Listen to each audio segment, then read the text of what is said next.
এসছে গো? তোমার মা এসছে। আপনি এখানে দাঁড়ান, আমার ছেলেকে ডেকে দিই আমি। ওই যে আবার এসছে। কি হয়েছে? কি তোমার বাবা বললো শরীর খারাপ, টাকা চাইতে এসছে। হ্যাঁ তুমি যাও যাও যাও যাও।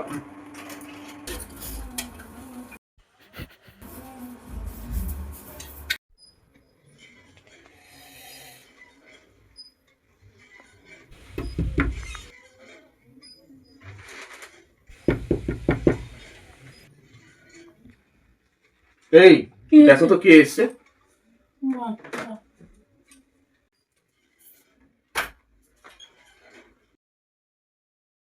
কি আছে? ছেলে ঘরে আছে? হ্যাঁ ছেলে ঘরেই আছে। জানো তো বৌমা, তোমার শ্বশুরের শরীরটা খুবই খারাপ, ডাক্তার দেখাতে হবে, এর জন্য পয়সা খুব দরকার।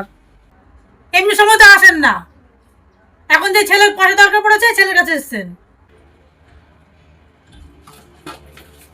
এই কে এসছে গো? তোমার মা এসছে। আপনি এখানে দাঁড়ান, আমার ছেলেকে ডেকে দিই আমি। ওই যে আবার এসছে। কি হয়েছে? কি তোমার বাবা বললো শরীর খারাপ, টাকা চাইতে এসছে। টাকার জন্যই আসে, এমনি সময় তো আসে না। শোনো আমি তোমাকে কি বলছি, টাকা যদি চাই একটা টাকা দেবে না বলে দিলাম। তুমি যদি টাকাটা দাও, তোমার একদিন কি আমার একদিন বলে দিলাম। আর ঘরে অশান্তি হবেই হবে। যাও দেখো কি জন্য এসছে। এখন শরীর খারাপ। শোনো, যাচ্ছ যাও ভালো মতো, কিছু দেবে না কিন্তু বলে দিলাম।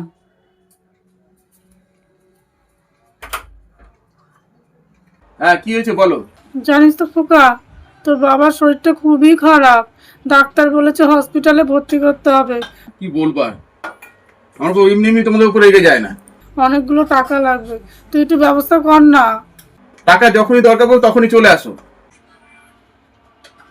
তুই যদি এই কথা বলিস তাহলে বল কার মুখের দিকে তাকাবো আমরা? তুই তো আমাদের একটাই ছেলে। টাকা টাকা টাকা করতেও তো আমার মাথাটা খারাপ করে ফেলছে। আমি এসব জানি না। হ্যাঁ কিছু করার নেই আমার। হ্যাঁ তুমি যাও যাও যাও যাও।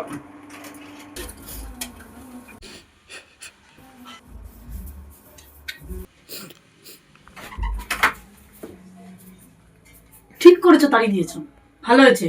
রোজ রোজ টাকার টাকার জন্যই আর এমনি সময় তো আসে না। বিয়ের পরে পুরুষরা কত সমস্যার মধ্যে পড়ে, কত কিছু সমস্যা সমাধান তারা এইভাবেই করে থাকে।